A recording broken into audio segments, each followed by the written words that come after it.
Good morning. I'm Simon Willis. I'm the CEO of Hanson, and a very warm welcome to the third in our series of Let's Talk Sustainability webinars. The first one, we just opened the conversation with you and shared some of our ideas about sustainability. And then we did a session looking very specifically at social value. And today we're going to concentrate on low carbon concrete and tell you about what we're doing to help decarbonise our industry. The world is clearly changing and we need sustainable infrastructure solutions. And so the construction industry needs to change, and hence the production and the use of heavy building materials must also change.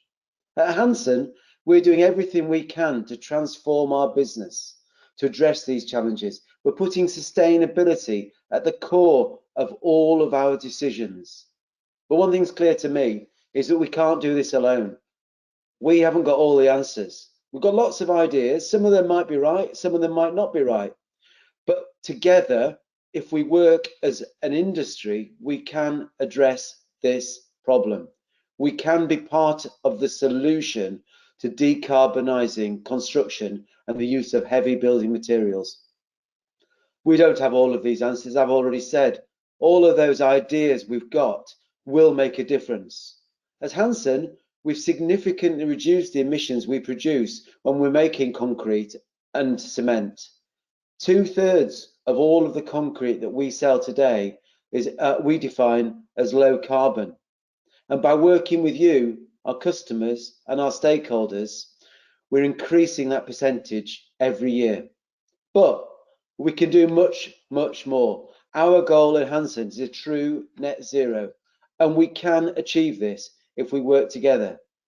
We know from our experience and other experiences around the globe that we don't need high carbon concretes anymore, and we can use more low carbon concretes in all of the applications that we've got to make those sustainable infrastructure solutions. Today, we want to share with you what we've done, what we're planning to do, but much more importantly, we want to hear from you, what you want, what you think about what you want to do as customers, as stakeholders, and as users of the solutions that we're building together. And we want you to tell us what you think about what we're planning to do. And then hopefully together we can work out how we can really accelerate the decarbonisation of construction using the materials that we all produce and use. I'm really proud what we've achieved of what we've achieved in the last few years, but I'm really more and more excited about what we can achieve together if we really truly collaborate. Today is about sharing ideas. It's about making sure that we're aligned and that our goals are the same as your goals, and our road to net zero is the same road as that you're planning to take. I hope you enjoyed the conversation today. I hope you treat it as a discussion, and I look forward to hearing your ideas. Please engage with them all morning and tell us what you think. And now I'm going to hand over to Ian Clements, who's going to tell us more about the agenda and tell us what we've got in store in today's session. Ian, over to you. Thank you, Simon, and thank you for opening today's proceedings. Good morning, everyone. I'm Ian Clements, and I'm the Commercial Director of Concrete here at Hanson UK. Today, I'm going to be your host for the live webinar. As Simon said, this is our third event in our live series of Let's Talk Sustainability webinars. And if you like what you see today and are disappointed that you didn't make the others, then don't worry, they're all still available to catch up on our website. And I'll provide details of exactly how you can do that later. Today, as Simon said, we'll be concentrating on the important topic of decarbonising construction projects with the use of low carbon concrete. We hope you find the webinar today interesting and informative, and we're also hoping to inspire stakeholders from all areas of the construction industry to have confidence in specifying and using low carbon concretes to help tackle the environmental challenge that faces us all. We choose to do these webinars live rather than send out podcasts so they can be interactive. And in a moment, I'll tell you exactly how you can interact with us throughout the whole webinar by raising questions. And also, we'd like you to take part in a quick poll in a moment. So please grab your mobile phones, have them ready, because in a moment, I will share a QR code for how you access an app and can interact with us. But first, let's have a quick look at our agenda for today. To get us started, I'm going to hand over in a moment to Brian Charlton, our Managing Director for Concrete here in the UK. And Brian's going to share with you our commitments, both here in the UK and the wider commitments, which are industry leading, of our parent company, Heidelberg Materials. Once Brian's finished, I'm going to introduce you to Peter Abel, who is the Chief Materials Engineer and Project Lead at Hinkley Point C, a high-profile project which many of you I'm sure have heard of, the nuclear power station in the southwest. And he's going to talk to us about the importance of carbon on that project. Then we're going to have a technical session, and I'm going to invite Daniel Clayton, our Technical Director for Concrete here in the UK, to talk to us about how we can reduce carbon in our concretes right now. Following that, we'll take a 15-minute break, and then after the break, we'll reconvene when we'll have a question and answers session, and we'll answer as many of the questions that you pose in the Slido app, which I'll explain how to do in just a moment. And we'll also have a live customer panel discussion, which I'm really excited about. And I'll be welcoming Andy Swain, the Group Sustainability Director for IM Properties, Kirsty Shrubsall, Regional Sustainability Lead for London for Sir Robert McAlpine, and Andrew Mitchell, Operations Director for Sustainability at Mace. And again, you can ask questions throughout. Okay, Brian, I'm now, just before I hand over to Brian, I'm just going to talk you through the Slido app on the next slide. If you've got your phones to hand, you can scan the QR code on screen, which will take you straight into the Slido app. If you don't have a telephone, don't worry, you can use a web browser on your desktop. If you just go to slido.com and enter the code you can see top right on your screen now, into the blue box at the top of the screen. That will take you straight into our page for this webinar.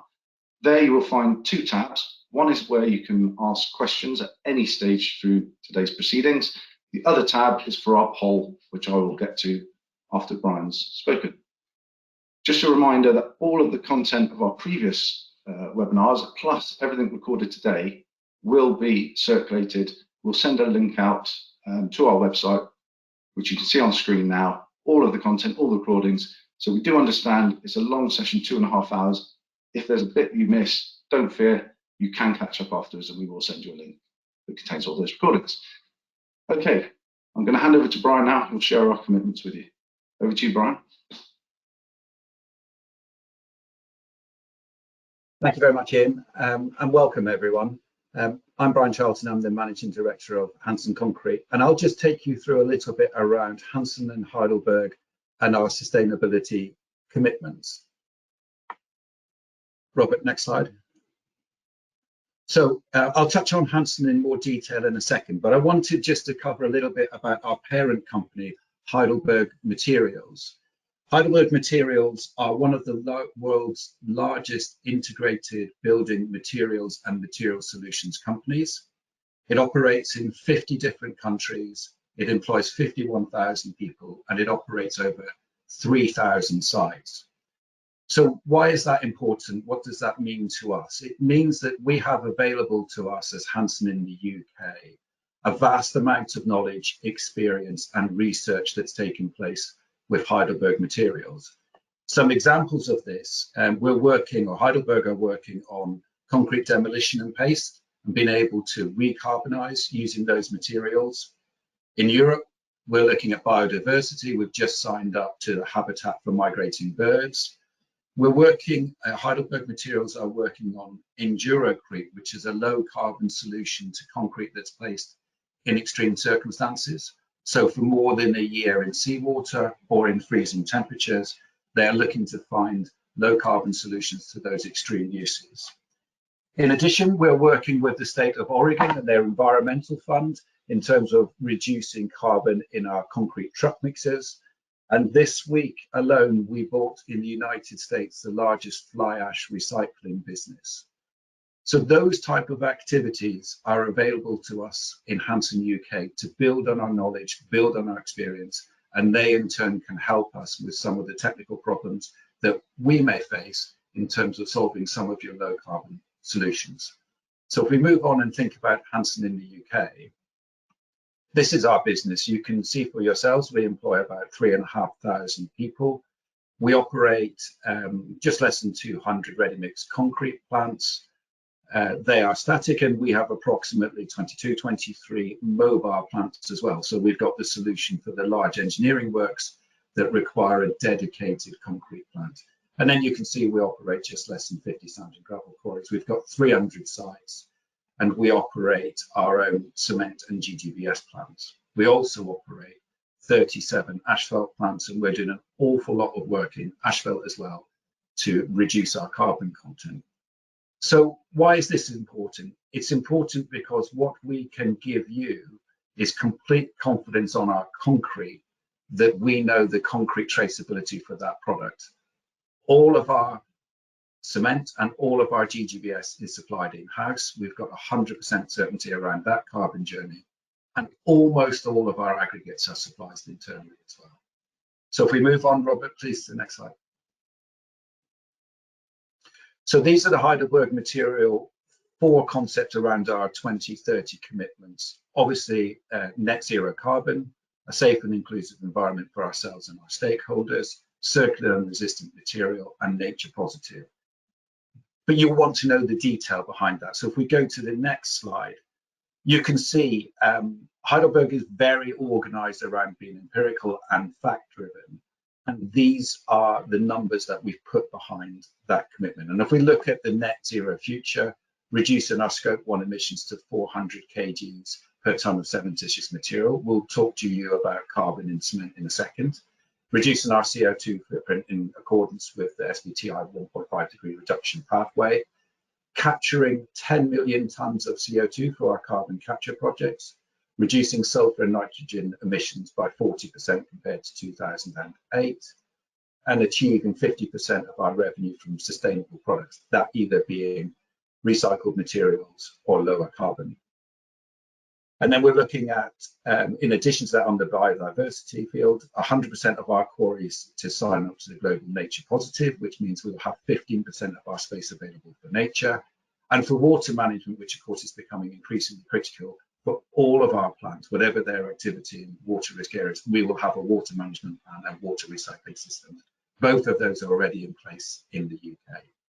So if we move on, Robert, please, next slide.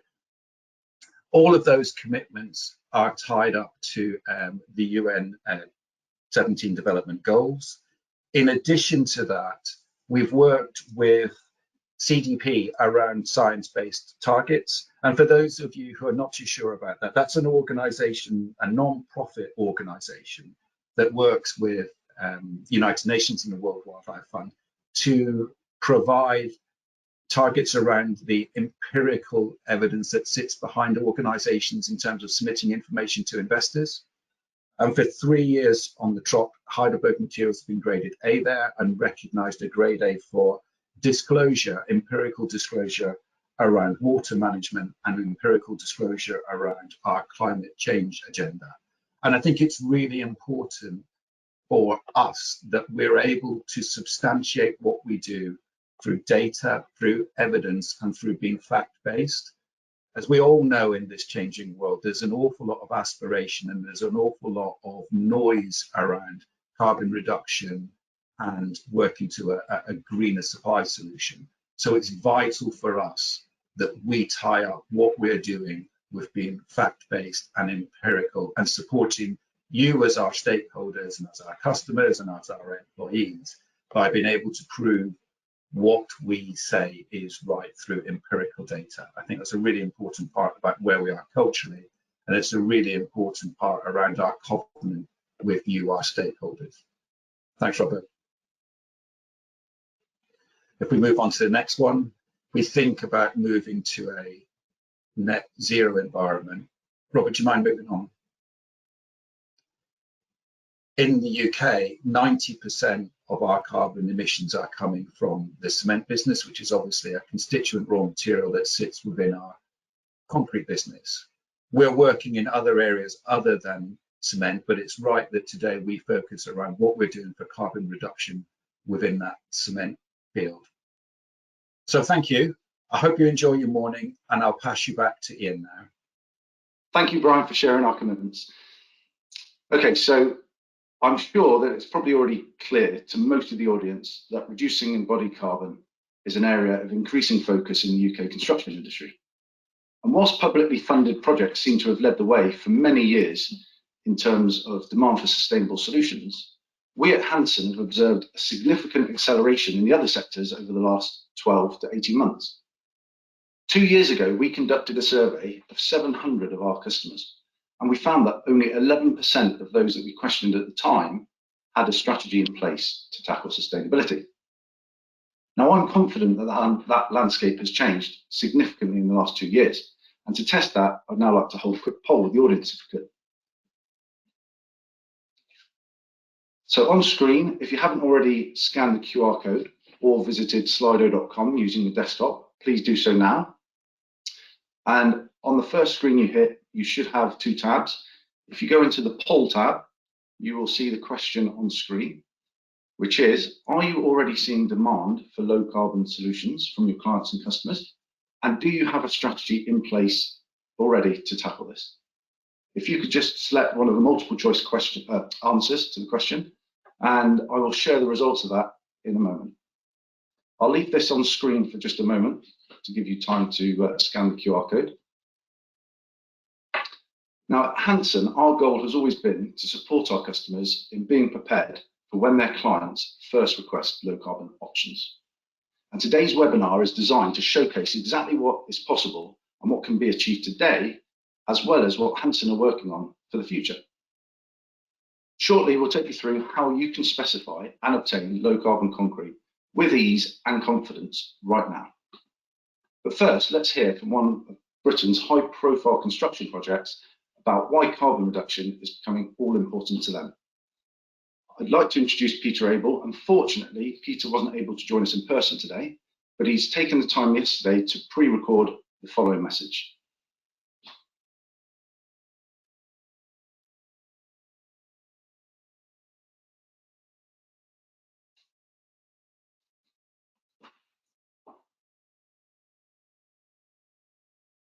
My name's Peter Abel. I am the Chief Materials Engineer and Project Lead for all things concrete on Hinkley Point C. I apologise not being able to be there in person for Let's Talk Sustainability webinar, but I'd just like to talk you through some of the elements that are relative to Hinkley Point C with the sort of mixed designs, the sort of carbon elements that I think you'll find interesting. So the journey on Hinkley with Hanson started in 2012. The drive to achieve various mixed designs across the board to meet the design requirements for Hinkley Point C, circa 1.5 million cube of concrete from 50 Newton up to 75 Newton with some rather special concretes that go into the inner containment, was very much driven on durability and obviously pumpability and finishability and all the elements we needed to build the power station. So 2012, 2013, we sort of locked in with Hanson's to get the right balance of very consistent constituents, high replacement GGBS mix designs. Obviously the driver then was long-term durability and controlling the heat with the massive elements we were pouring, but obviously noting it was taking benefits on low carbon concretes that we all talk about in today's marketplace. So we've placed 1.1 million cube of concrete successfully in various sort of elements, bases and walls. All of our concretes in today's speak are low carbon. So all of the concretes, because of the durability and heat, have 70% GGBS, which I suppose from a smaller project point of view is rare. We also have another benefit with the project where we have very, very consistent aggregates and materials coming in, which means not only are our concretes low carbon, They also have lower cementitious contents than probably across the marketplace. I would guess at probably 50 kgs per cubic meter. Because of that consistency in all the inbounds, you don't have to have the margin. Also, a knock-on benefit is the scrap rate's less because you've got more consistency. So from a carbon point of view and carbon impact, the project's taken that benefit as well as it's developed since 2012. We also, on the project, have the benefit on site facilities where we're recovering all the recycled water. So I suppose a headliner for me, with all of the water that's been recovered so far and recycled, it would probably be half of one of a typical UK reservoir so far. So you've obviously got the benefits in not bringing in more potable and the sort of carbon credentials that comes with. But moreover, in 2021, that year alone, where we did 250,000 cubic concrete, the sort of headline is here is we're saving sort of 42,000 tons of carbon just with the benefit of the low carbon concretes we're producing. So higher replacements can often sometimes mean that you've got a sort of lower strength gain with heat. Obviously heat, high replacements, strength gain are all linked. So at Hinckley, we've obviously got the benefits of hot water during the winter months, but also we do all of our strength gain by accurate maturities with thermocouples.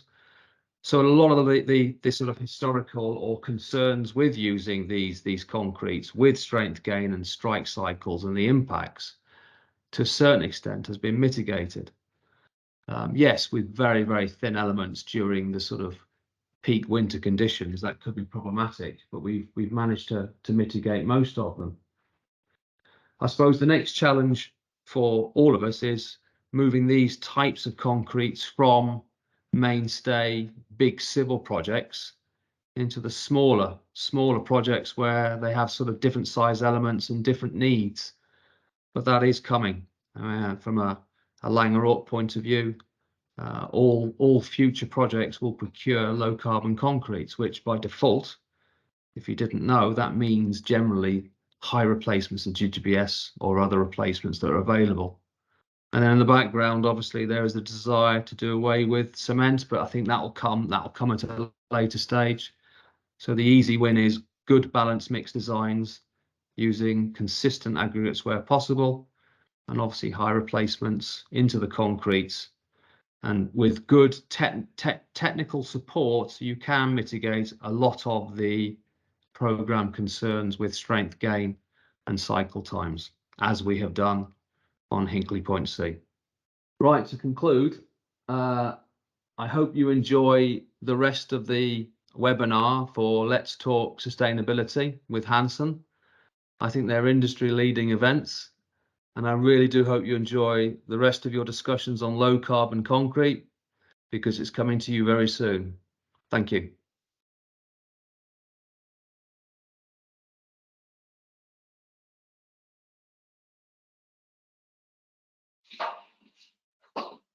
Okay, I'd just like to take a moment to thank Peter Abel for his words there and taking the time out of his busy schedule.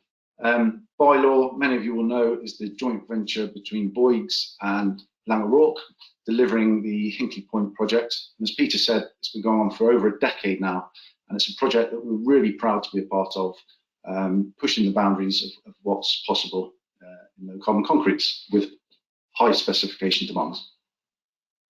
Right, now we're going to have a quick look at the results of our poll. And you can see on screen, an overwhelming majority, 79%, have said that you are seeing demand for low carbon solutions already, and you already have a strategy in place to tackle that. That's a huge contrast to what we saw 2 years ago, when it was only 11% of the 700 customers that we spoke to. Now, it's fair to say that the sample audience that we have on here may be slightly skewed. The fact that you've all taken 2.5 hours out of your busy schedules to attend a webinar on sustainability suggests that you probably already have an invested interest, and your organisations probably already focus on sustainability somewhat. However, the poll, coupled with the fact that each time we run one of these live events, we're attracting more and more interest. For today, for example, over 1,000 people registered to attend, which is the first time we've hit over that number. Plus the fact that we've seen a significant increase in the number of customers approaching us for help and support around sustainability tells me one thing. The UK market is definitely advancing at pace around sustainability. And I'm sure you can all see that in your daily ventures. However, you may be one of the 10% on the call that still haven't witnessed customer demand. Or maybe you have, but you've not yet developed a strategy. And you aren't alone in this. There will be many of our customers that declined the invite to today's webinar because they simply haven't seen that client demand just yet. However, it seems inevitable that the time will come for us all. And it's drawing nearer all the time and at pace. Now, I'm sure most of you will also be aware that traditional concrete is regarded as high carbon. But how many of us on the call fully understand the reasons for why that is? Well, to help with that topic, I'm now going to hand you over to our Technical Director for Concrete, Daniel Clayton, who will now give us an overview of exactly the reasons why that is, and he will also share some of the levers that we can use and pull together to reduce the carbon in concrete. Over to you, Daniel. Thank you, Ian. Good morning, everybody. As Ian said, I'm Daniel Clayton. I'm the Technical Director for Hanson Concrete. Now, I'm passionate about innovation in building materials and concrete technology, but with a more personal regard to sustainability, I want to be able to show my children that I've been part of creating a more sustainable future for them. So this topic is very important to me, and I'm excited to share with you some of the things we're doing with low carbon concrete initiatives today. So why is carbon dioxide such an important topic for Hanson, Heidelberg Materials and the heavy building materials sector? Let's just start by clarifying that term carbon. When in the context of low carbon concrete, low carbon cement, when we use the term carbon, we are talking about carbon dioxide, CO2, a greenhouse gas responsible for contributing to global warming. The reason why the topic is so important to our industry is estimated that 8% of global CO2 emissions are coming from the cement industry. Now, whilst Hanson has reduced its CO2 emissions by about 50% since 1990, we still have to improve and are committed to net zero by 2050. So let's look at those numbers and understand them a bit more. Concrete. Because of the flexibility of concrete as a construction material, because of its durability, it is the global choice of construction material, and the GCCA estimate about 14 billion cubic meters of annual production, of which around 15 million cubic meters for the UK market. Now, what you hear about today at Hanson UK's commitment to low carbon concretes and CO2 reduction, but as already introduced, this is part of our parent company Heidelberg Materials commitment worldwide, and we're signed up to the United Nations Race to Zero commitment to keep global warming below 1.5 degrees and reach net zero by 2050. So where does CO2, carbon dioxide in concrete come from? It is from the cement. And in this graphic, we've summarized the CO2 contribution from the manufacture of the cement process. On the right-hand side, the contributions coming from carbon dioxide given off by the fuel we burn in the cement kilns for the cement manufacturing process. These are fossil fuels such as gas and coal, about 32% of the emissions. The other 68% is coming from a chemical process called calcination. We put limestone in a cement kiln as part of the process, CaCO3, calcium carbonate. That's heated, it breaks down, giving off carbon dioxide. So 68% of the CO2 in the cement process is actually part of a chemical reaction. When we look at the composition of a typical cubic meter of concrete by mass, the majority are the aggregates, the stone. We have water in there for the fluidity and hydration of the cement, and then admixtures and additives such as fibers, water reducers, superplasticizers, etc., for different performance requirements of the concretes we supply. About 18% is the cement, the cementitious component by mass of a cubic meter of concrete. However, when we look at the CO2, the carbon intensity map of a cubic meter of concrete, what you see in front of you is a typical C35, 35 MPa concrete in CEM1, pure cement. In there you can see we've got the contributions for haulage, our operations, also the other raw materials. So whilst the cement component is only 18% by weight, you can see the carbon contribution is about 87% of the total carbon. Overall, we have 245 kgs of CO2 per cubic meter in this example, and we're going to come back to that later. So how are we at Hanson tackling carbon dioxide? In the cement manufacturing process, we're addressing that fuel contribution, looking to switch to fuel, non-fossil fuels. Also in the cement manufacturing, we're dealing with that chemical calcination emission through carbon capture technology.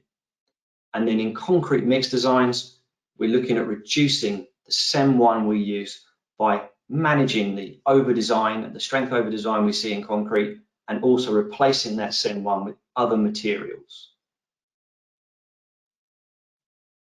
So looking at those in more detail, we'll start with fuel switching. As mentioned earlier, 32% of the CO2 in cement is generated by the burning of fossil fuels to heat the cement kiln. We've been constantly reducing that amount by incorporating things like biomass in the fuel mix. However, alternative fuels without a CO2 contribution are the objective. So if we look at the net zero fuel trial that we've done, at our Ribblesdale cement plant in Yorkshire, the cement kiln was run on a net zero fuel mix based on hydrogen for several hours. Adopting this type of alternative fuel technology will eliminate CO2 contribution from the fuel emissions, saving approximately 180,000 tonnes of CO2 per year from Ribblesdale alone. The net zero hydrogen fuel trial proved the feasibility of this technology, and that's fantastic news, and we've got this as an option. However, right now we need to develop the hydrogen supply infrastructure for the UK and sources of low CO2 green and blue hydrogen. That's going to take some time to develop. So whilst we have this technology available and proven, we now need the infrastructure to come online for us to switch, which will take a few more years. Now, if we look at how we plan to deal with that 68% chemical CO2 coming from the calcination process, we're going to talk about carbon capture. The Hanson Payswood plant is part of the HyNet project. HyNet is the UK's leading decarbonisation project, and HyNet will provide the infrastructure to produce, transport and store low carbon hydrogen across the Northwest and North Wales. There'll also be the infrastructure to capture, transport and lock away carbon dioxide emissions from industry. HyNet will both upgrade existing infrastructure and build new infrastructure, including underground pipelines, hydrogen production plants and storage facilities. But carbon capture, how does it work? So we're employing post-combustion capture, PCC.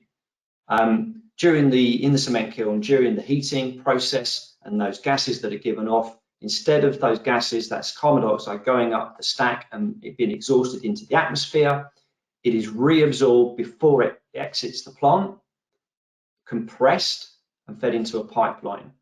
This compressed CO2 can then be safely and permanently stored in or offshore geological reservoirs. Now, in North Wales, the CO2 from our Payswood cement plant is set to be stored in depleted Liverpool Bay gas reservoirs as part of HyNet. We expect to be operational by the end of 2028, and when fully operational, we will be removing 800,000 tonnes of CO2 per year.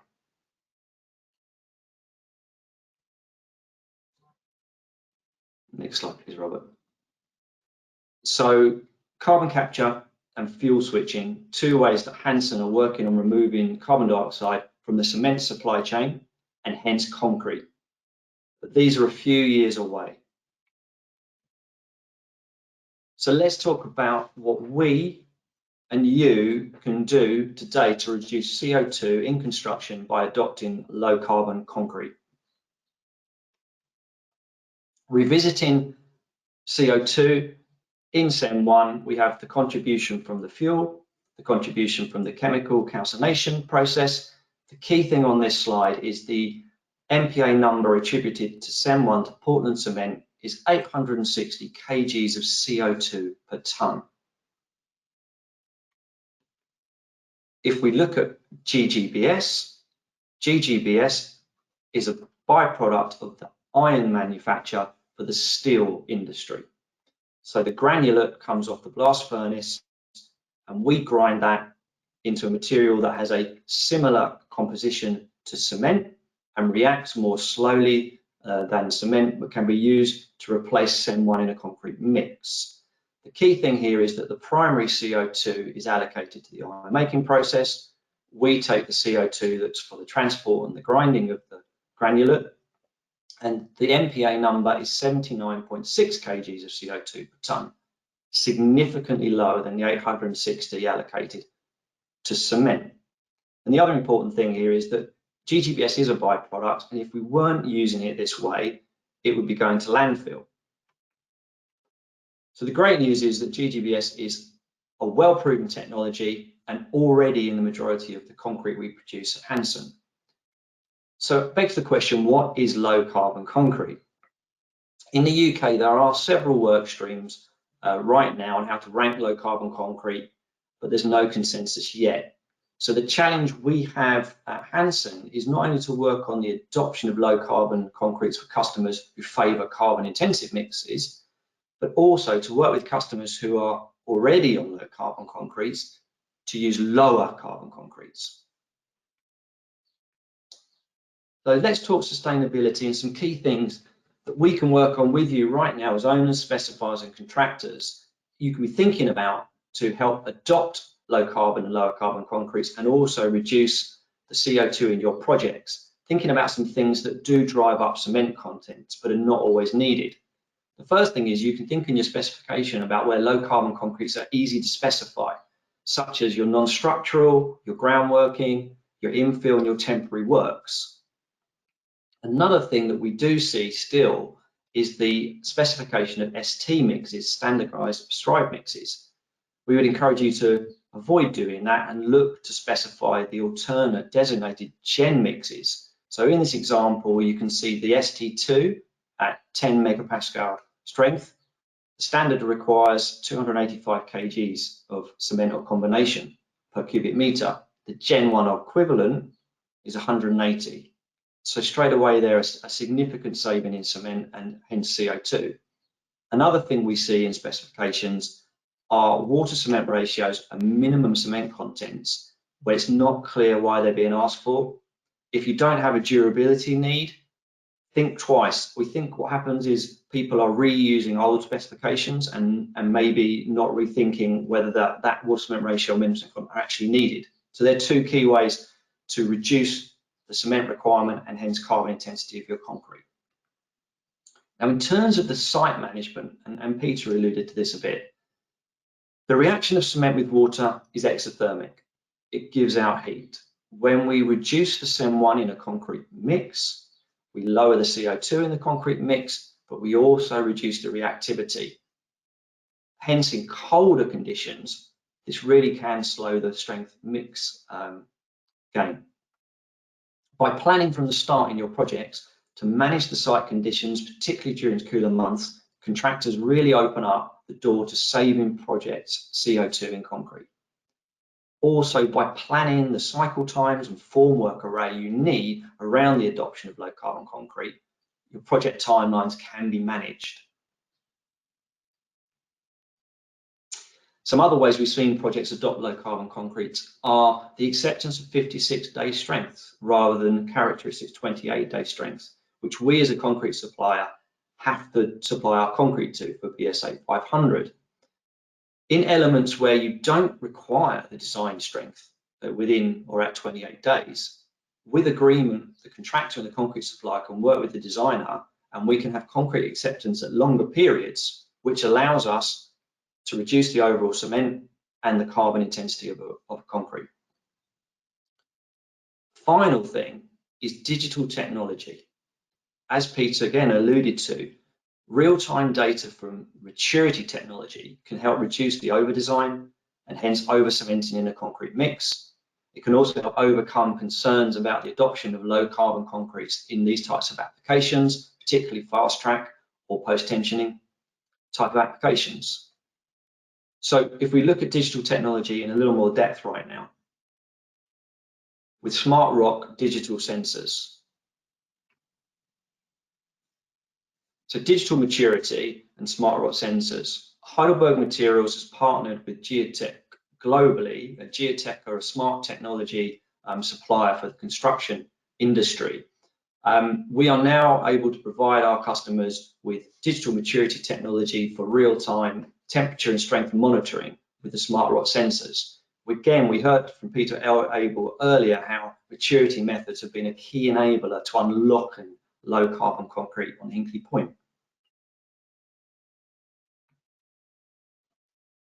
The sensors are simple to install and can be used in combination with Hanson concrete. And then we now have a short video about a recent project where the sensors were used to show you.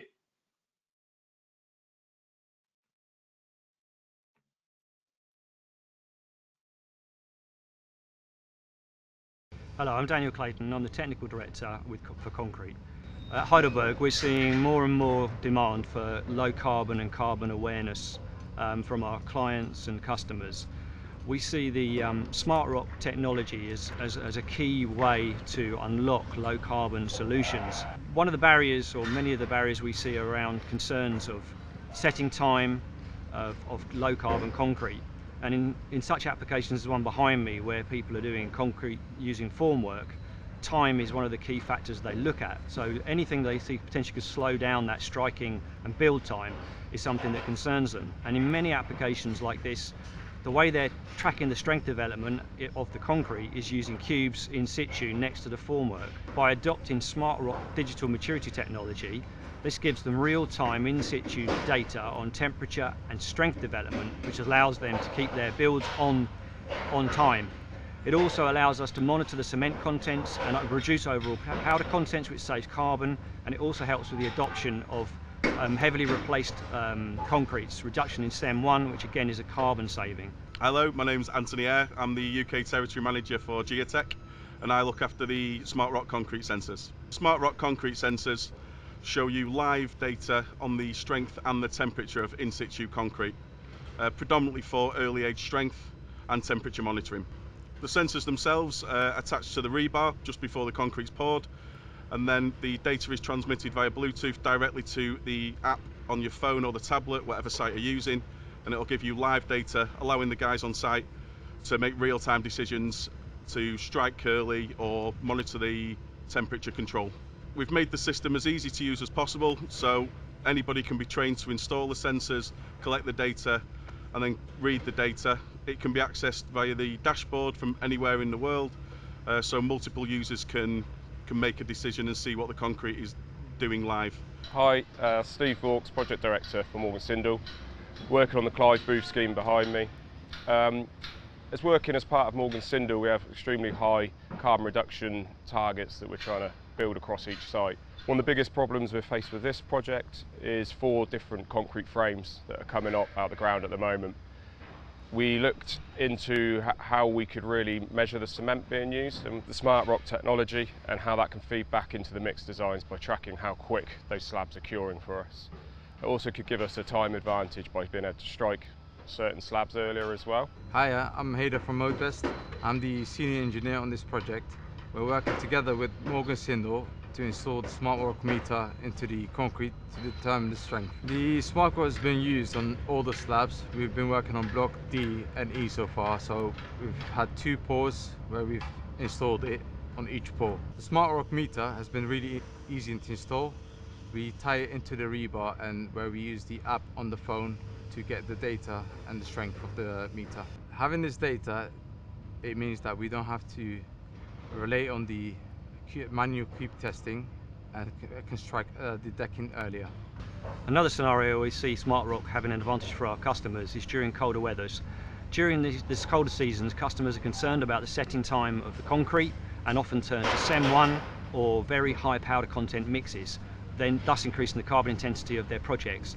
By using SmartRock technology in situ, giving them real-time strength data, they can use lower powder mixes and a move away from SEM 1 mixes, giving them a lower carbon project. We can help our customers in several ways employing the SmartRock technology. First of all, we have the expertise of the concrete technical team who can help with advice on the setup and use of the sensors in situ and setup and access to the app.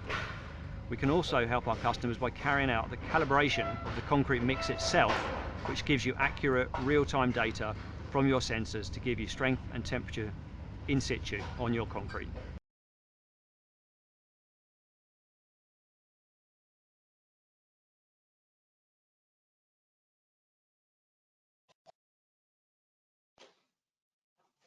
Great. So we've talked about how we are, what options we have to deal with the CO2 from the fuel and CO2 from the chemical calcination in the cement process.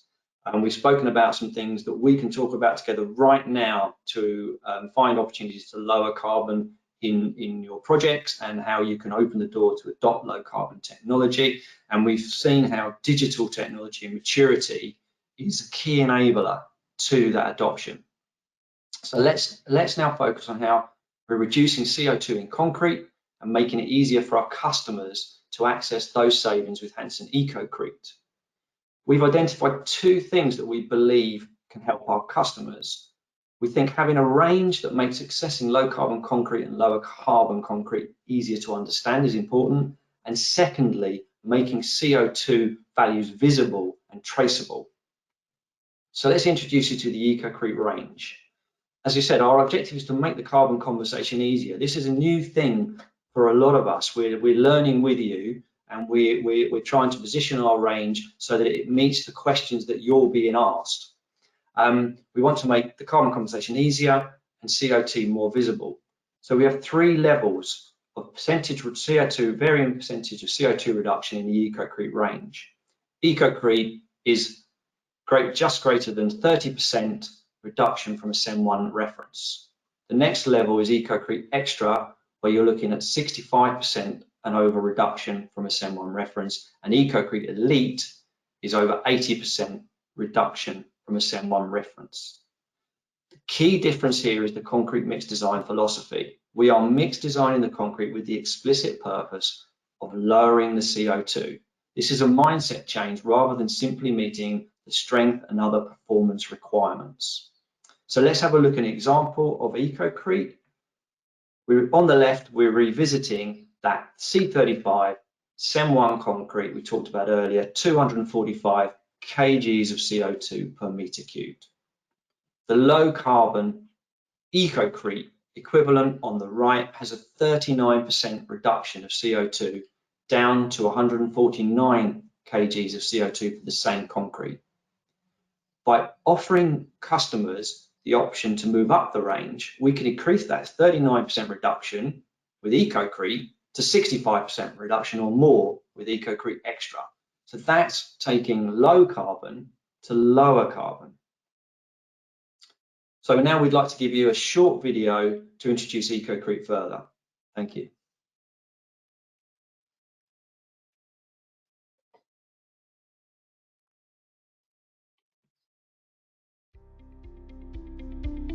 Ready-mixed concrete is the most widely used building material in the world because it's cost-effective, flexible, versatile, durable and strong. It also absorbs CO2 throughout its life and is 100% recyclable, contributing significantly to the circular economy. Hanson has developed a range of low-carbon concretes called EcoCrete.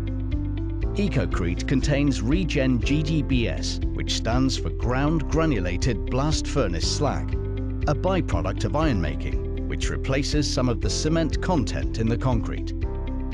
Using GGBS reduces the embodied CO2 in a concrete mix by around 780 kilograms for every ton of CEM1 Portland cement it replaces.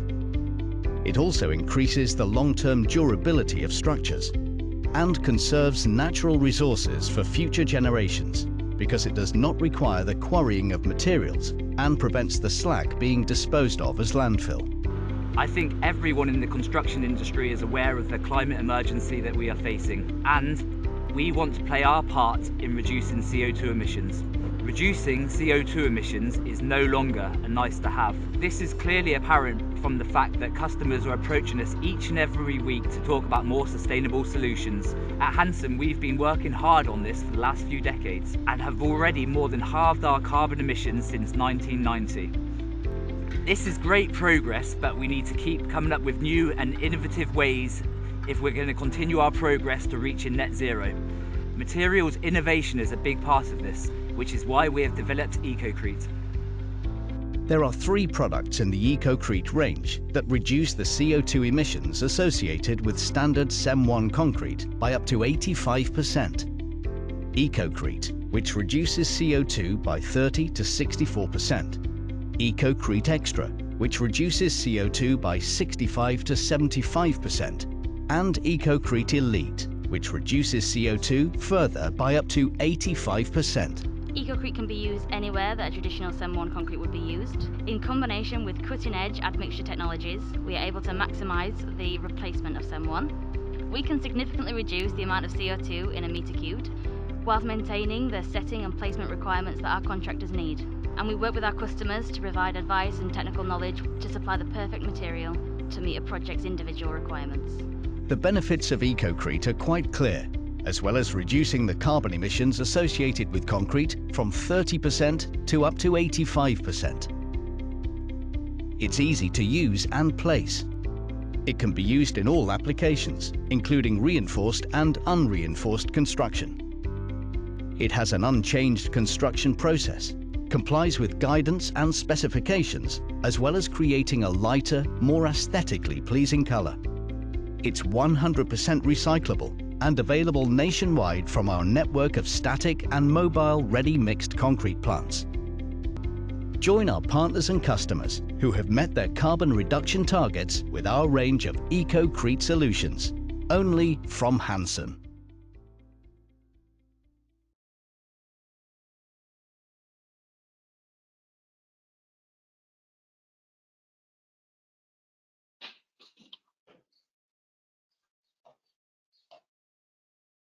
Okay, so I've made sure this time that I hit the mute button before coming back on screen. If nothing else, I've proved today that we are live, so apologies for that earlier. I'm pleased to say, however, all the other technology is working perfectly, and we've had quite a number of questions come through earlier on in regards to the Peter Abel clip and also what Daniel's been talking about. Both Daniel and I will take some time in a short while to answer as many questions as we can. So thank you, Daniel, for that comprehensive overview. But before we get to that, I just wanted to touch on a number of other reasons why we feel our customers can have confidence in specifying EcoCrete.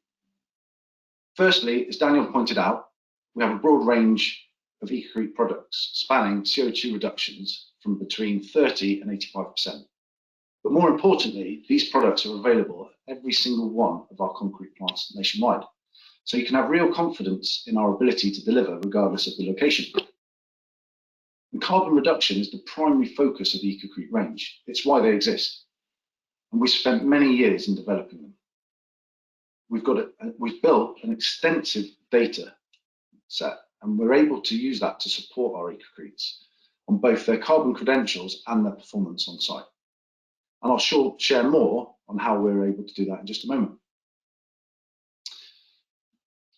We focus on helping our customers reach the next threshold and push their boundaries on sustainability when it comes to concrete. And our range is designed with that in mind. In the last 12 months, we've made significant advances with eco-acceleration technology to speed up the setting times where necessary for fast-track projects. Now, this is big news for us because historically, slow setting speeds were one of the concerns that we often faced when trying to convince customers to specify and use concretes with high levels of cement replacement.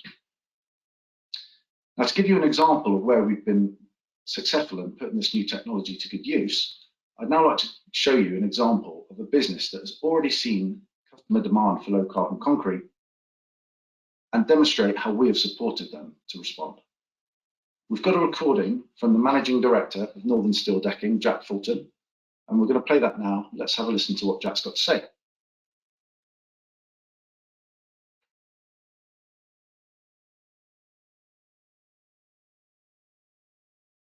One of our customers, Northern Steel Decking, used EcoCrete as part of the Buchanan Wharf project in Glasgow, in which the Scottish Government wanted to explore opportunities for a low-carbon solution. Northern Steel Decking works in the construction industry, and we as a manufacturer of metal decking supply and install metal flooring onto multi-floor construction site steel-framed buildings.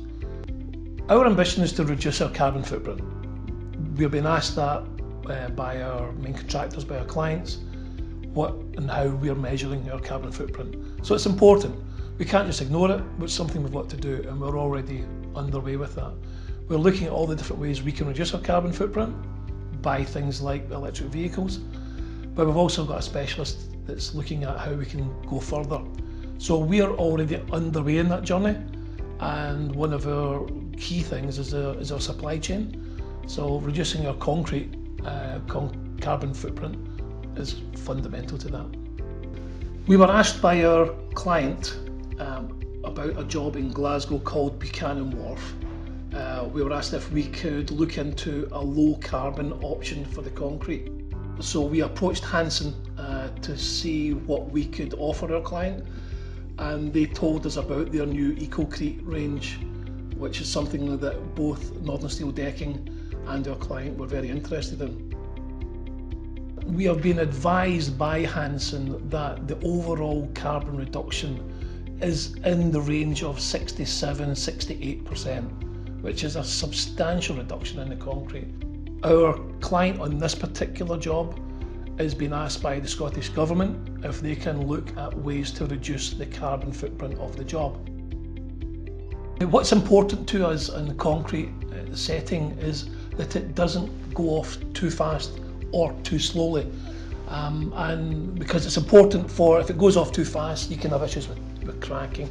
If it goes off too slow, then we can hold back programme for the machines to get on the slab to do the next structural steel lift. So we've got to follow a recognised time. The problem that we had historically was that the additives weren't good enough until we came across this new product that Hanson are doing, which has gave us more confidence. On the Buchanan Wharf job, it was roughly a 10,000 square metre decking job, and that equates to about 950 cube of concrete, which that's a lot of concrete. It is critical for our business that we have a reliable supply chain. We can't operate unless we have got absolute assurance that we're going to get the service that we need when we're doing a pour. Hanson gives us that assurance. We're happy with the service that we get from Hanson. Not just when things are going right, but when things, as they can do, when they go wrong, that they're very quick to help out. The performance that they had on the Buchanan Wharf in particular was first class.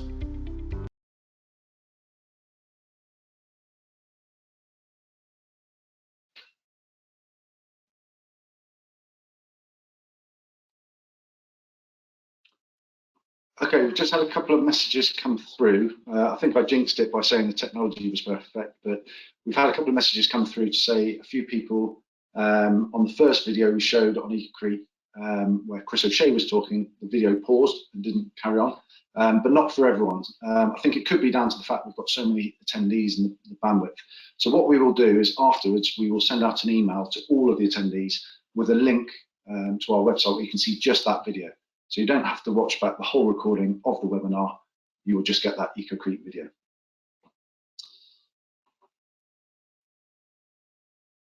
Okay, so moving on to the next slide, please, Robert, thank you. Just a couple more points on why we feel customers should have confidence in specifying EcoCrete.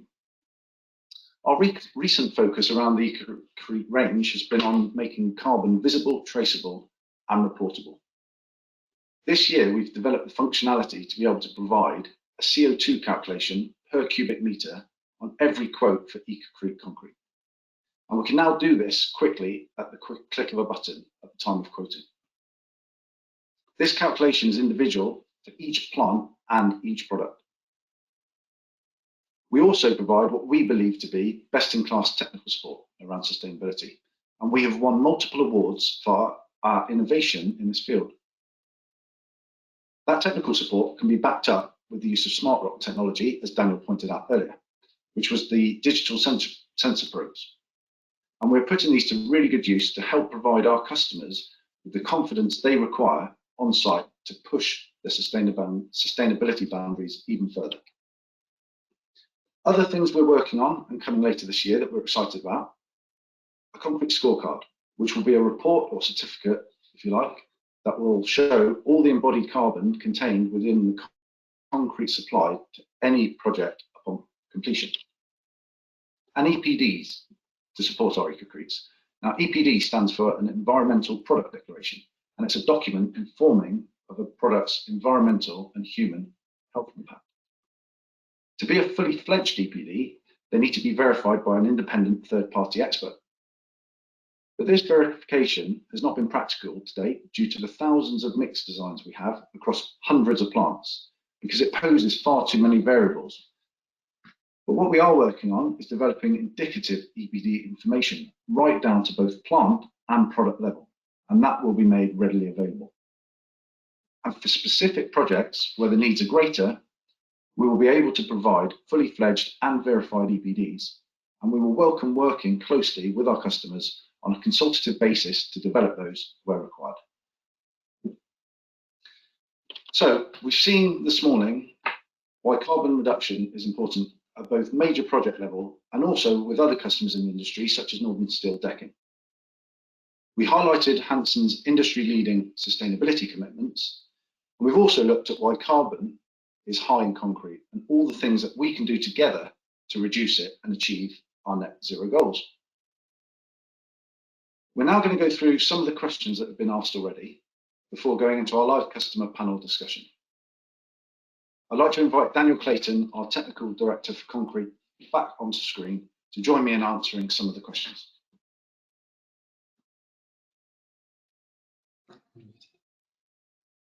Hi, Daniel. Hi, Ian. Okay, so first question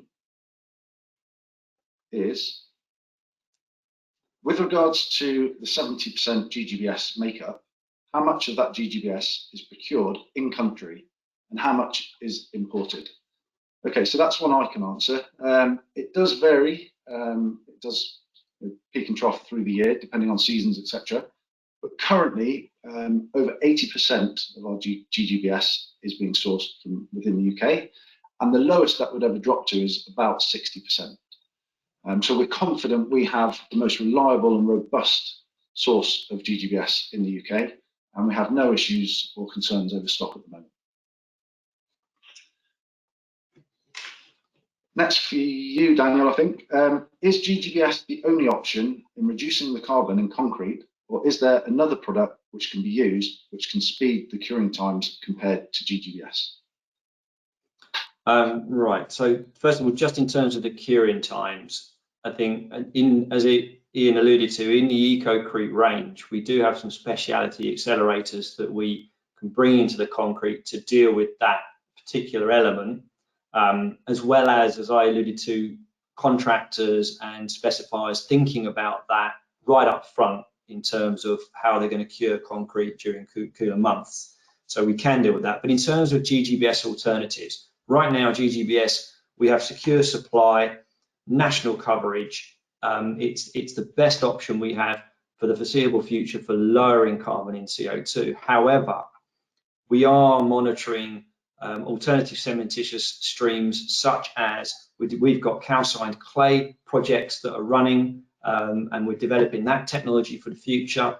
We are looking at natural pozzolana availability. We don't have UK sources of that, but there are natural pozzolana sources not too distant from the UK that could be future sources alternative materials to cement. And we are also closely monitoring the development of reclaimed PFA from the lagoon deposits that we have in the UK to see if they're viable alternatives sort of longer term. And then beyond that, we are very interested in what's going on in the research community with people looking at alternative materials. So right now, GGBS is the best strategy we have, but it's certainly not the only thing we're working on. Okay, thank you, Daniel. Good answer there. I think there's quite a few questions about accelerating setting times and so on, so I think you covered that well.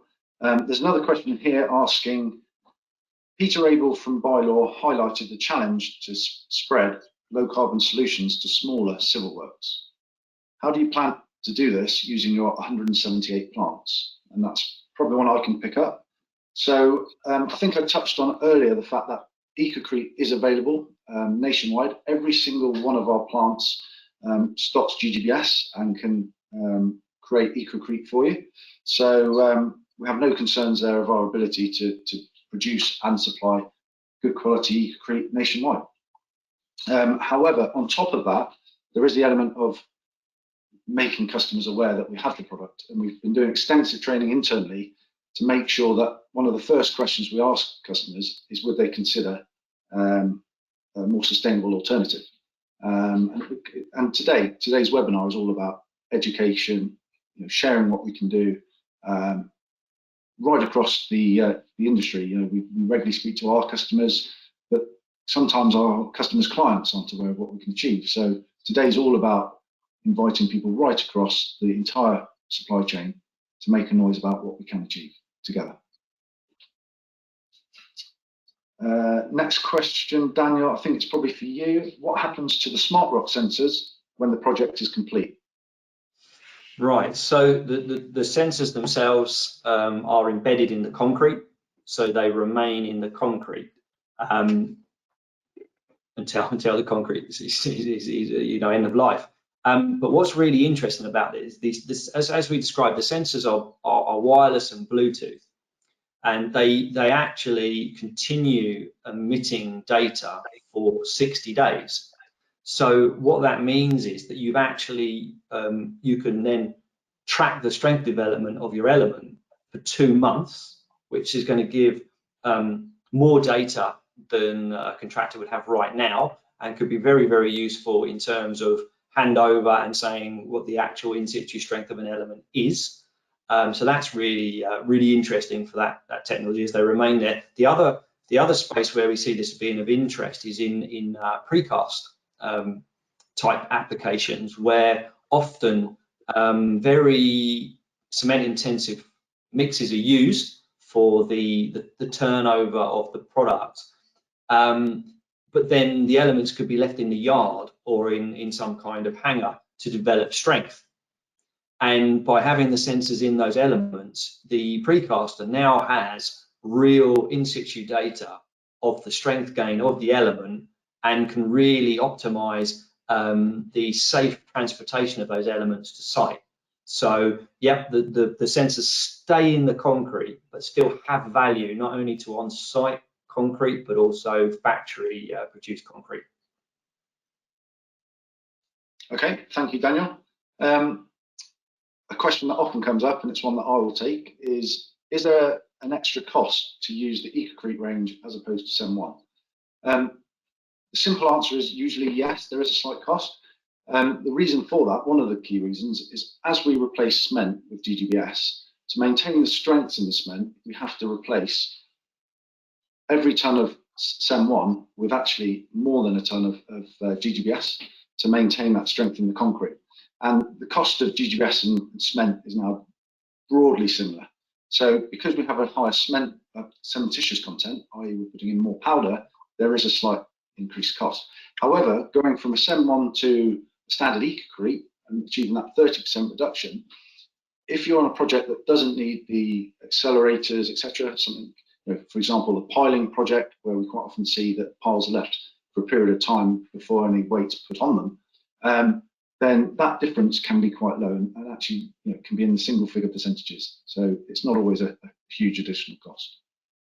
And quite often as well, we find with projects that there can be a cost saving around offsetting carbon, which can offset that cost as well. Ian, there was just one more I was just reading now, which was about, so Peter Abel pointed out in his section the consistency of supply is key, and then how are we managing that away from a project like Hinkley Point.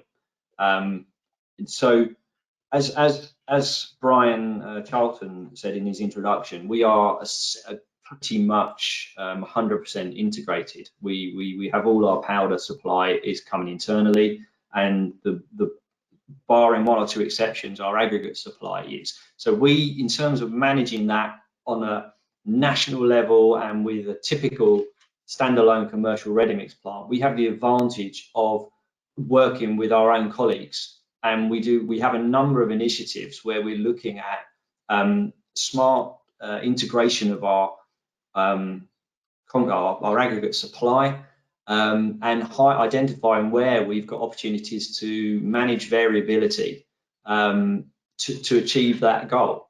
So rather than sort of being provided by a third party, we work very closely with, I work very closely with my colleagues in aggregates technical and also in cement technical, managing those performance issues, those consistency issues, because as you point out, and as Peter pointed out, managing variability across the process is another key element of minimizing our CO2 footprint. So yeah, we're working very hard to ensure that we have the highest level of consistency and quality control across all our material streams, and we see it as an advantage that we're doing that in partnership with our internal colleagues. Great, thanks, Daniel. There's another one here that I quite liked actually, Daniel. What extreme temperatures can your low carbon concrete be used up to? Now, it doesn't say there whether that's extremely hot or extremely cold, but off the back of the heat waves that we experienced last year, I know we had some good experience through that period of delivering on some ongoing slip forms that couldn't be stopped when the heat wave hit. And we continued to supply right through 40-degree heats. Yeah, it's now partly this is one of the ones. There's probably a number of people in this call who've seen concrete being poured in different countries where there's extreme cold or extreme heat, and because we have a very let's say moderate environment in the UK, we don't really try to manage those shoulder seasons. So if you work in the concrete world, when it starts getting colder, regardless of low carbon or any other concrete, we start hearing about the concrete being slow. And then when the spring months hit and we start seeing higher temperatures, particularly into July, and the summer temperatures, we have people struggling with concrete going off too quickly. So the key thing is that managing the site conditions, managing when you pour, avoiding peak lows, peak highs is really key for a contractor to manage. And if you have to have heating and hoarding in the winter, or design your program so you're doing more internal works in the winter, and in the summer, shading and working under cover or pouring first thing in the morning are key things. Now, the concrete itself, yes, low carbon concrete is more tolerant during warmer months, but it's still at risk of evaporation and cracking if you don't protect slabs and things like that. So it really is, I think the key point that I'm trying to get to is it's about collaboration and planning ahead and talking ahead, because I've been in situations where I've had problems with people pouring oversights on housing jobs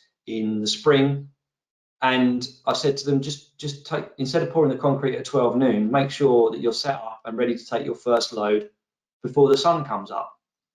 And it's as simple as doing things like that sometimes. So yes, we can do things with the concrete mix, but inherently it's not. The collaboration is the secret to unlocking this safe working in those extreme highs and lows. Brilliant, Thank you, Daniel. Good answer. And it's that collaboration that we would welcome. And we've got a lot of experience. We've seen it and done it on most variables. So give us a try. Okay, thank you, Daniel. That's all we've got time for, unfortunately. I know there are still some questions we haven't been able to answer, but just a reminder, we will circulate a response to the outstanding questions in the coming days. Okay, so with that being the end of our Q&A session, that brings us round nicely to our live customer panel discussion. And I would just a quick reminder, you can still ask questions through the panel, and you can direct them to who you would like me to pose them to, and I'll try and incorporate those as I go along. Continue to use the Slido app. I believe the QR code is on screen, but it should be coming on screen shortly. But it's exactly the same as you have been doing all morning. But if you just mention who it is you'd like me to pose that question to, I'll try and build that in. I'd now like to welcome our panelists. We have Andy Swain, the Group Sustainability Director for IM Properties, Kirsty Shrubsall, Sustainability Lead for London for Sir Robert McAlpine, and Andrew Mitchell, the Operations Director for Sustainability at Mace, joining the stage. Good morning. Morning. Please don't make the same mistake I did and not hit the mute button to unmute yourselves. Welcome to our panel. Thank you very much for giving us your time today. Really looking forward to holding this discussion. We've got a number of pre-prepared questions that I'd like to put to you in a moment, and then I will take a couple from the audience.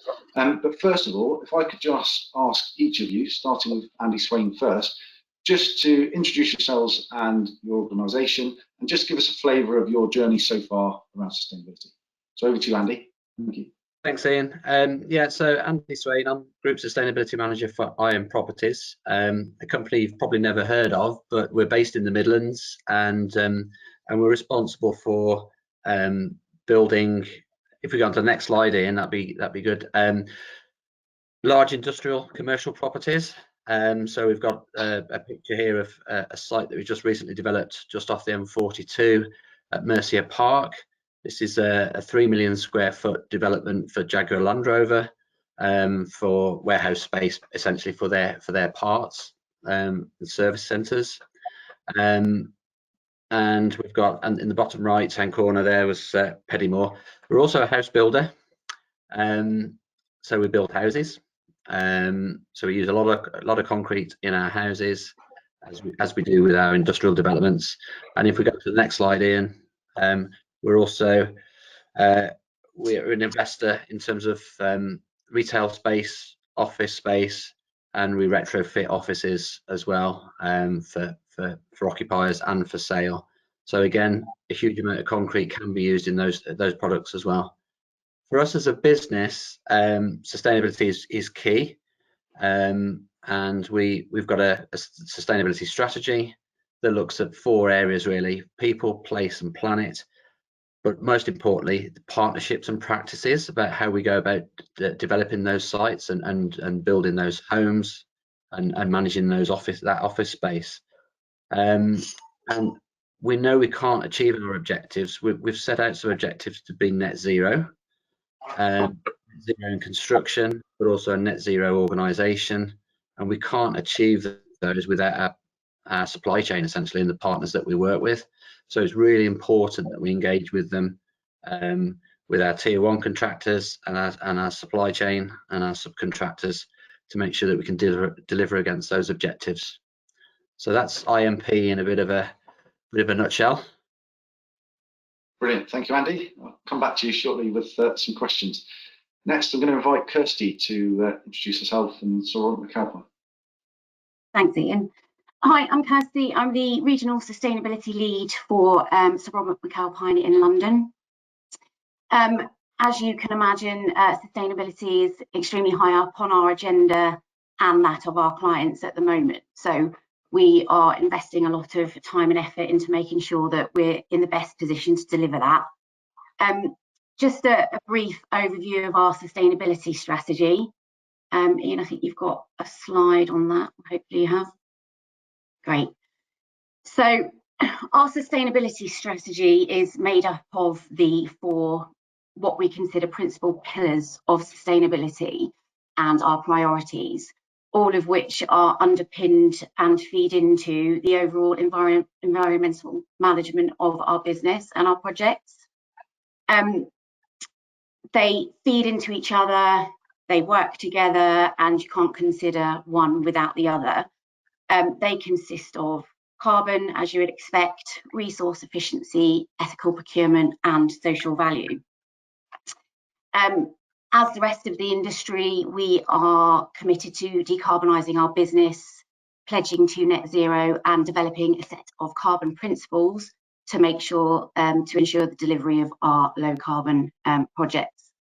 This includes investing in the right expertise within the industry, making sure that we're collaborating with our stakeholders, including our supply chain, setting science-based targets, investing in technologies to make sure that the in-house offering is applicable. We're investing in upskilling the business to make sure that everybody that's talking to our supply chain and our client understands the need to reduce carbon and has the technical knowledge to back that up. And our in-house team of carbon experts are working really closely with our supply chain at the moment to make sure that we gain the valuable expertise available to us within our supply chain to find the best carbon reduction solutions available. Wonderful, thank you, Kirsty. And I believe Sir Robert McAlpine have made ambitious commitments that they will be net zero by 2025? 2025, yes. Impressive, great, thank you. Okay, so now, last but certainly not least, we're going to go to Andrew Mitchell of Mace, and I believe Mace actually put an announcement out as early back as 2020, Andrew, achieving carbon net zero. So apologies if I've stolen a bit of your thunder there, Andrew, but I thought it was a milestone that was worthy of recognition from us. So okay. Over to you. Thank you. Good morning, everyone. Yes, I'm Andrew Mitchell. So I run the sustainability offering to the Construct engine within Mace. I work in the responsible business team. It's a 170 strong department within the wider Mace group. So we offer a consultancy offer and into construct and operate. So we're supporting clients across the whole decarbonisation piece. As you indicated, we've had quite an aggressive sustainability profile for some time. Pursue a sustainable world, and that leads into steps without footprints, which has some key criteria which we populate across the consultancy and the construction activity within Mace.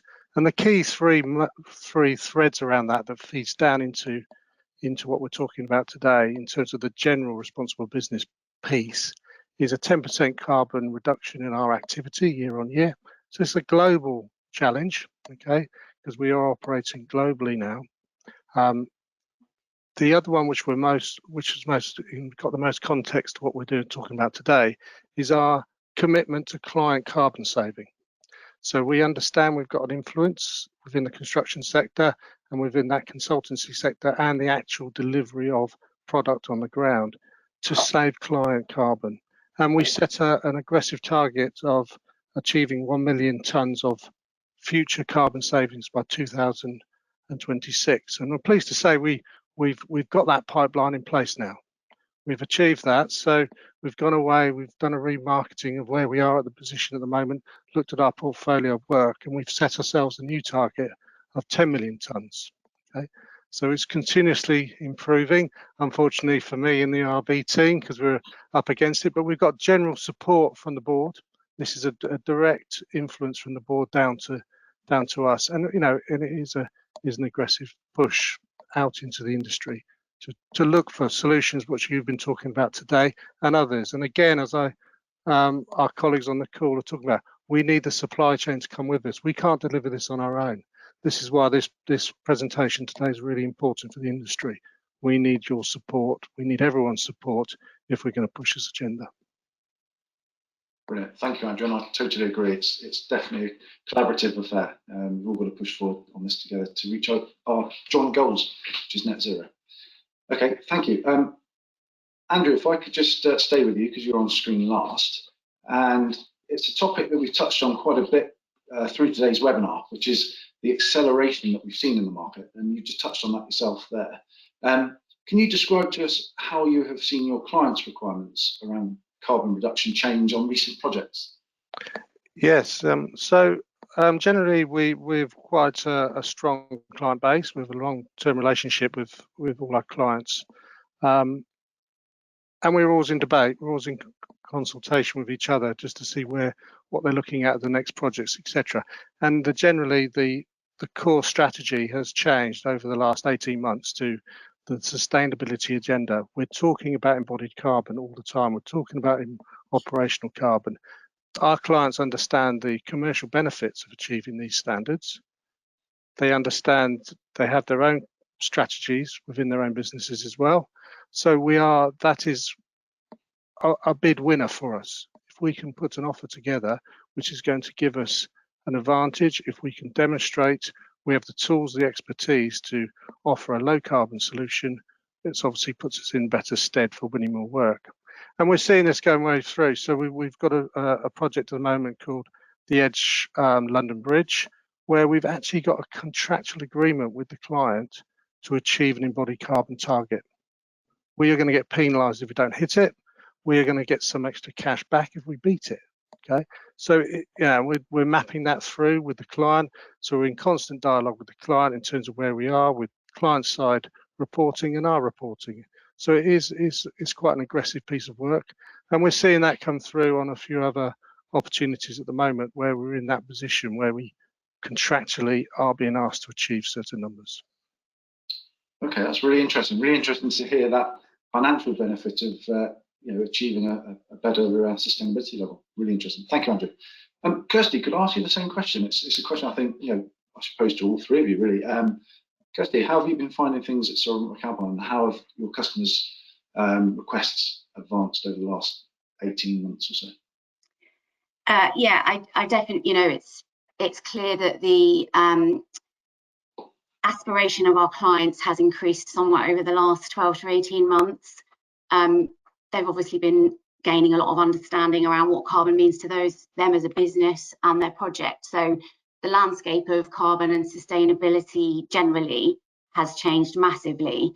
And whereas we were asked for more support in terms of what they can do to reduce carbon and setting their targets, they're coming to us with their own aspirations and targets, which at times can be quite high.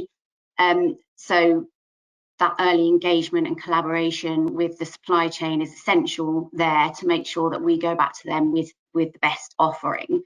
And whereas carbon was considered more innovative and not as often where we asked for specific targets, it's now considered a standard offering within our industry around embodied carbon. So it's taken the next steps now, and how can we better that? How can we better consult our clients and further improve our carbon reduction? Okay, brilliant. Thank you for sharing that. Really interesting. And then if I could come to Andy Swain, just to ask the same question of Iron Properties. How are you seeing that development for your customer requests? Our clients differ depending on the project, really. So each project is individual. We might develop a site with an occupier in mind, and if that's the case, then we'll work with them to understand their needs and identify the spec and the requirements for that project. And that might include, it hasn't to date, but it might include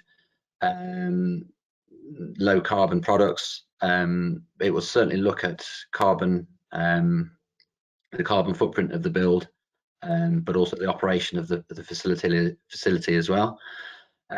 Many of our developments are speculative, so we don't actually know who the client's going to be at the end of the day. And where we've got those, well, we may make a decision ourselves then to keep that asset and bring it back into our investment portfolio. So whether we know the client or not, we'll have a base build specification, and that will set out what we want to achieve as a business. Again, back to our strategy in terms of low carbon construction, and that would incorporate low carbon materials. Most of our projects tend to use steel and concrete, probably two of the biggest CO2 footprint materials you can get. So that's where the attention really sits, is how can we reduce the carbon in those materials.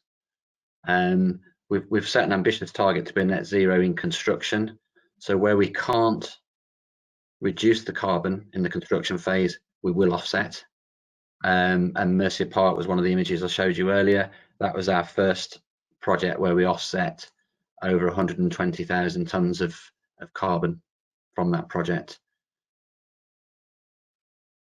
Okay, thanks, Andy. That's really interesting. And it leads me to the question of, do you have any properties that you've constructed or maybe on your portfolio now that maybe you didn't have a client in mind initially, and now you're trying to market the project? And had you gone back and started again, with hindsight, you might have looked at the sustainability credential slightly differently and designed with different products? Yeah, so I mean, many of our sites are purchased by investment funds, and you can't move nowadays for looking at ESG criteria from the investment fund. So that's a priority for them. The project I mentioned at Mercia Park, Hanson actually supplied the concrete for the floor slabs there. So we worked with, as the client there, we worked with the supply chain to ensure that we had a mobile batching plant actually, because there was a huge amount of concrete that was used. That helped reduce carbon in terms of the product mix design, but also in terms of transport of materials onto the site. So I think just by having an on-site batching plant, we reduced our transport movements by 37%. So there's a carbon saving both in transport and the overall product as well.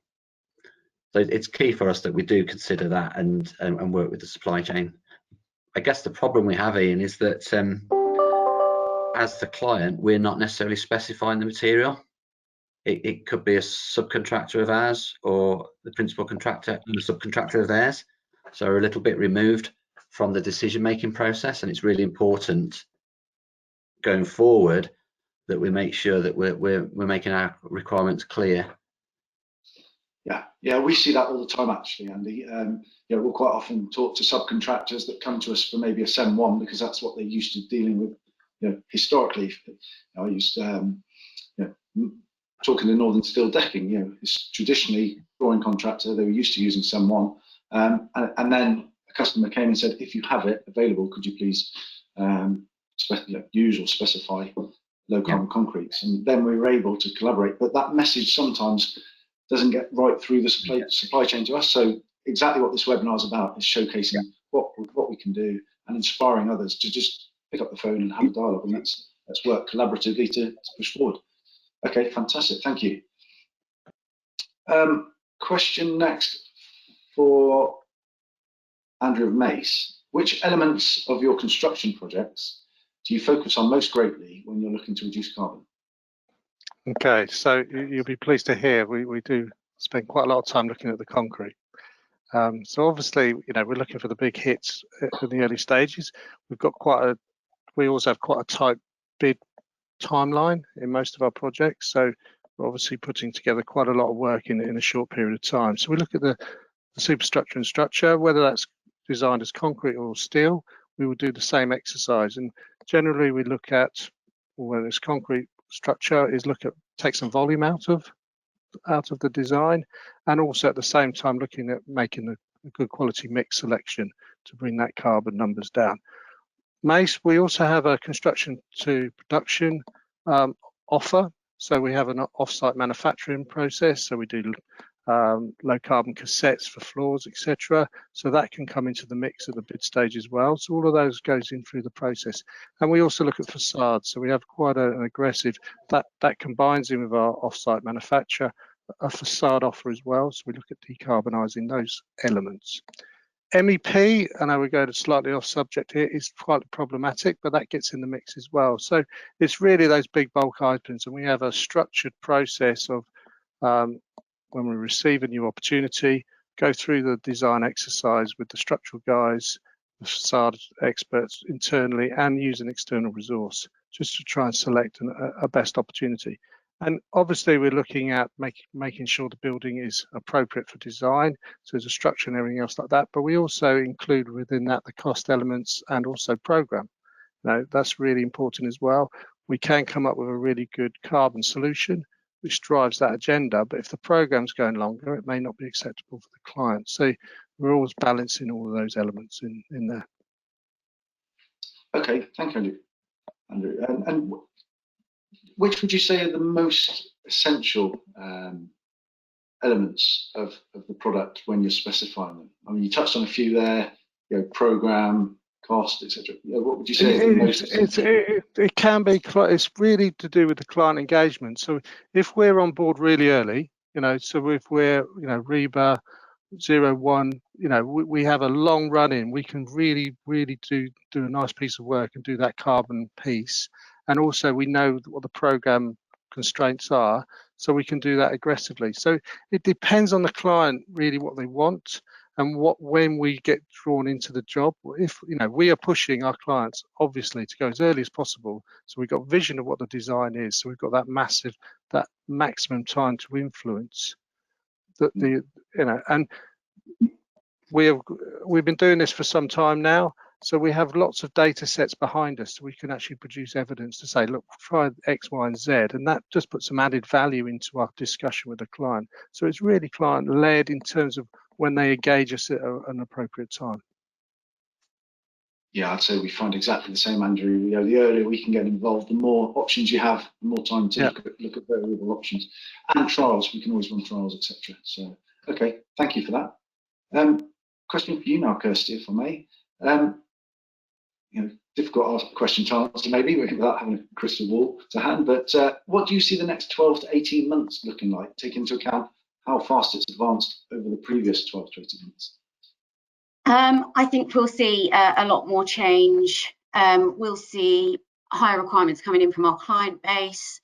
We'll see more legislation around carbon and sustainability generally, with the introduction of the building regulations legislations that they're looking at the moment, and carbon budgets. And generally speaking around carbon, I think we'll see more of a push towards operational energy as well, becoming more of the focus, as well as embodied carbon, and more focus on whole life carbon. Okay. I think what we'll see with that is, it will be industry led. We'll see more in terms of our supply chain engagement and the knowledge there and the offering that they can give to us to support us with work winning and finding the best solutions. And the market just opening up a lot wider than it is at the moment, hopefully. Yeah, I see nodding from our other panelists. Is that something, Andrew, Mitchell, you would agree with, and is that something you'd get anything different from that? No, I think that the task is going to get harder. We're going to see some interesting work from the UK Net Zero Building Standard Coalition.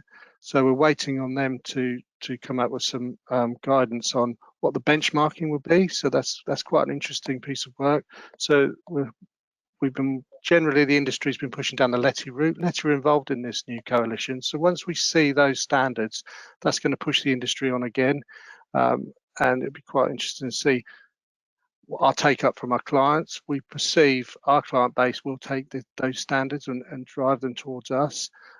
So we need, again, I keep saying it, but we need a lot of support from our supply chains, because it's only going to get harder. And Andy Swain, anything from you, sir? Yeah, I'd echo what Andrew just said there. I'm involved in the Net Zero Building Standard, and it picks up what sort of Daniel was talking about earlier on. To date, there's been no clear definition of some of these things. You could read one document and net zero means this, and you read another document and low carbon concrete means this. So I think to have all these groups coming together and having a UK standard, it'll make it a lot clearer, and it'll set us on the right direction, I think, in that, and that we're all working to the same goal then, and we know what the rules are. Okay, thank you. There's been a few questions come in while we've been talking. Andy, you mentioned earlier carbon offsetting. There's a question here just for a little bit more detail around how you carbon offset. Okay, so we've forward purchased a number of carbon credits certified credits, verified credits, so they're good quality carbon credits.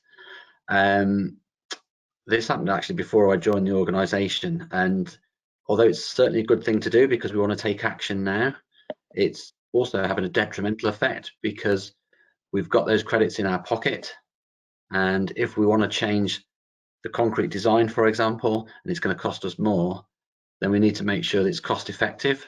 And we've already got these carbon credits, so we've paid for them already. Could we use those, or could we start reducing the carbon of the materials we're using?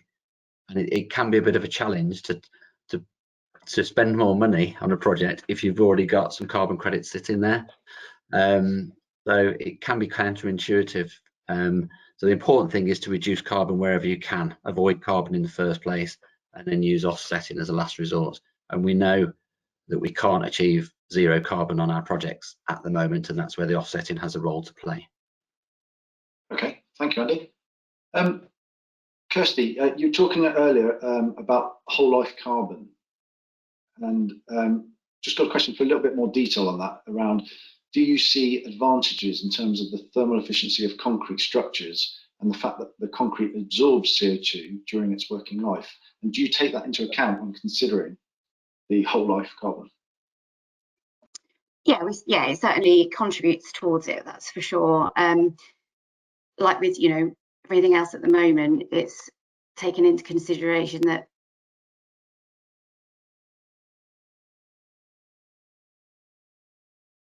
Oh, it looks like we might have lost Kirsty. Okay, so question next for Andrew Mitchell of Mace. Do Mace have a target to procure only low carbon concrete in the future?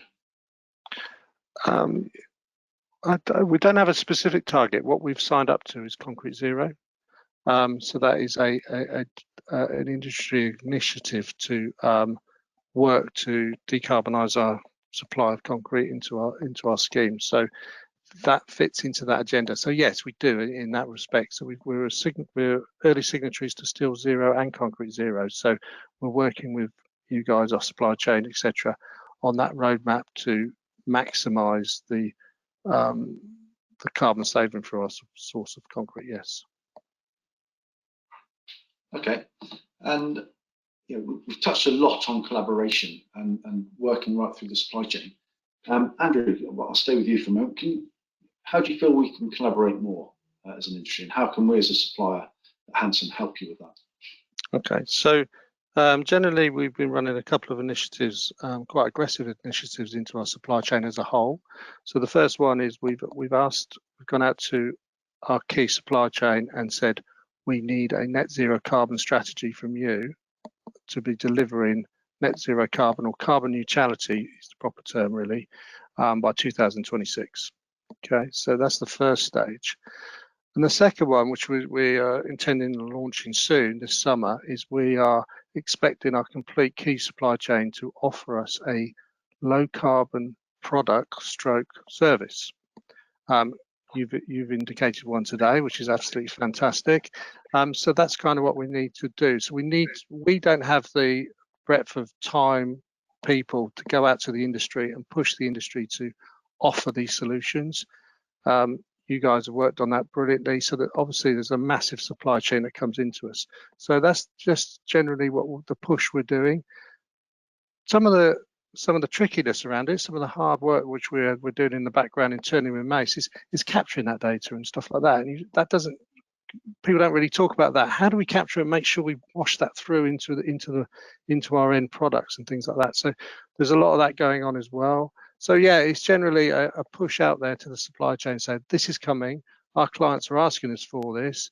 We are dealing with our scope 1, 2, and 3 emissions. You need to produce your scope 1, 2, and 3 emissions on our behalf, and then that can wash through to the end product which we're supplying for our clients. Okay, thank you, Andrew. And same question to you, Andy. Andy Swain of Prime Properties. If you could just answer, how do you feel we could support you more? Welcome back, Kirsty. I think again, events like this help spread the message, raise awareness, and so that's a great start.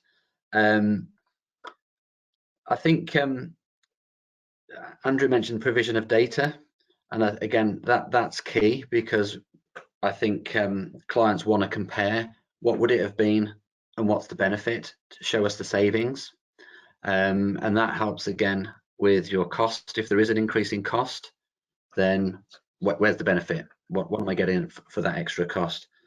Again, as a supplier, generally, you know, people will phone up and say, I want this concrete next week, and you'll order or you'll deliver whatever they've ordered. And I think offering the alternative, did you know we've got an alternative product, upselling some of the low carbon offers, and promoting those benefits, really, I think, Ian.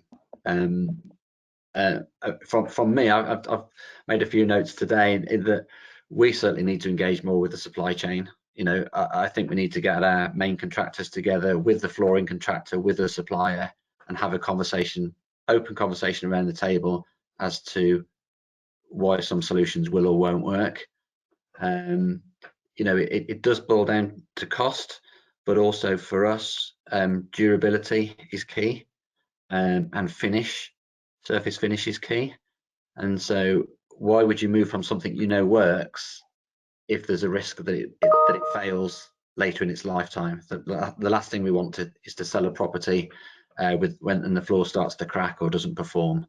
So we need to get over that, where the risk lies, and understand that in our supply chain, and understand what that innovation offers, and get some confidence in those materials as well. Okay, Andy, you touched there on obviously durability being really important, but also cost. Earlier, Andrew shared a story of a client that had given a financial benefit of achieving certain milestones in sustainability. Have you witnessed anything like that just yet? We haven't from a concrete side. We have for other sustainability indicators, and I think it's just a matter of time that certainly CO2 and the material side would fit into that as well. Okay, thank you. Kirsty, not sure if Kirsty, are you still there, Kirsty? I think we're having technical issues with Kirsty. Yeah, one of the things I'd add as well, Ian, is one of the things that came in the presentation was quite excited to hear about your scorecard as well, the project level scorecard in terms of the carbon numbers. And that's the sort of data sets which we need going forward. You know, EPDs are going to be a challenge. We understand that. You know, there's so many different mixes, etc. But you know, data is really key to this, so we can actually wash it through to the client and get a data sets together, so we understand, you know, where we are on a project and what the future is possible. You know, what is possible on the next project. Yeah, absolutely. I believe that's key, and we've got stacks of data that we're working on, presenting that in the right reports and making that available for you. So, yeah, watch the space on that. Okay, well, that brings us to the conclusion of our customer panel. Just want to take a moment to thank you both, and if Kirsty can hear me, thank you, Kirsty. I will give her a call afterwards just to say thank you very much for giving us your time today. Found it really interesting. Lots of interesting questions that came from the audience. And thank you for the open and honest answers. It was great to hear how the dynamic is developing and changing, and how we can all collaborate to push forward with our goals. We've all clearly got goals for net zero coming up on the horizon. And I think if we work closer together, we can certainly push forward with that. So thank you for your time today. See you again soon. Thank you.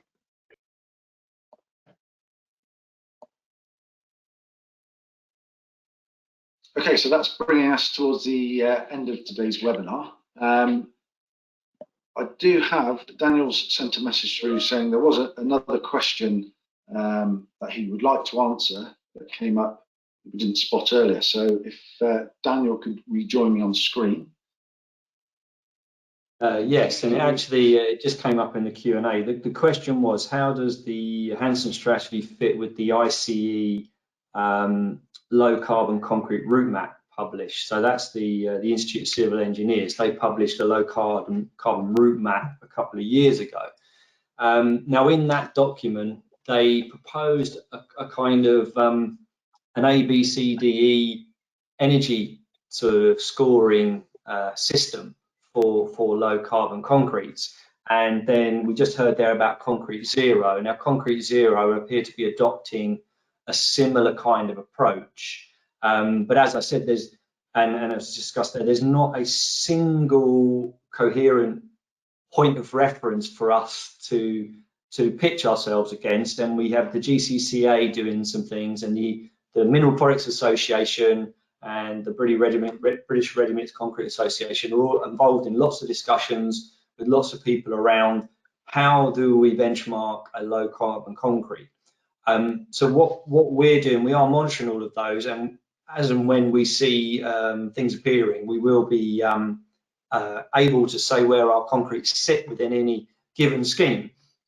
But what we're doing for Ecocrete is we're giving the carbon visibility in our products so that you will be able to answer whichever particular scheme your client or you're using as a company to say, oh, okay, that Hanson Ecocrete is scoring here on this criteria. So that's our first step, is to give you that visibility so that you can position our product and our offering against whichever criteria you're using. And then as and when we see a bit more consensus coming through the UK forum saying this is how we're going to rank and measure low carbon concretes, we will then have the tools to position our products there. But the Institute of Civil Engineers one is quite a good document, it's quite a good guide, it lays it out quite well, and its proposal seems, people are used to seeing these energy efficiency type labels, so an A and a B, etc. But you can certainly take a Hanson Ecocrete with the carbon information we're giving and position it against those. But I thought that was a very important question, just to clarify in the context of this conversation. Brilliant, thank you, Daniel. So that's bringing us towards the end of our webinar today. Just to round up on what I hope we've achieved today, the purpose of today was very much to share experiences from stakeholders all across the industry and to invite as many of you as we could onto this call. I'm really pleased that we managed to achieve a number of over 1,000 registrations for this morning's webinar. Hopefully you found it insightful, inspiring, and informative.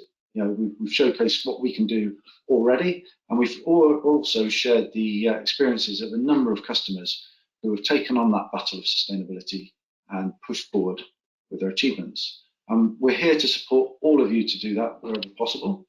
As a follow-up, you will hear, as we have all of your details as you've registered, you will get a courtesy call from someone within our technical or commercial team, just to see if we can help you with anything at the moment. As I mentioned earlier, the recording from today will also be made available on our website, which is shown on screen now, but we will send that out to you in a follow-up email and link. And we'll also paste in the videos today, just in case anyone had any difficulty watching those videos. But the whole recording of today will be saved in the website in the coming days. If you've got anything particularly pressing that you wanted to speak to us immediately about and didn't want to wait for that phone call or follow-up, you can drop an email to our marketing team, marketing@hanson.co.uk, and they will forward that on to technical or commercial, depending on what that specific requirement is. Now, I'd just like to once again thank everybody that's played a part in today's webinar. That includes my colleagues in the background working the slides, our panelists, Peter Abel, Jack Fulton, who both pre-recorded messages for us today, and all of the presenters that took part in presenting. We're really proud of these events, really glad you could all join us for today. Please do keep an eye out, because we will be running future webinars on Let's Talk Sustainability later in the year, and we look forward to welcoming you again. Take care, many thanks.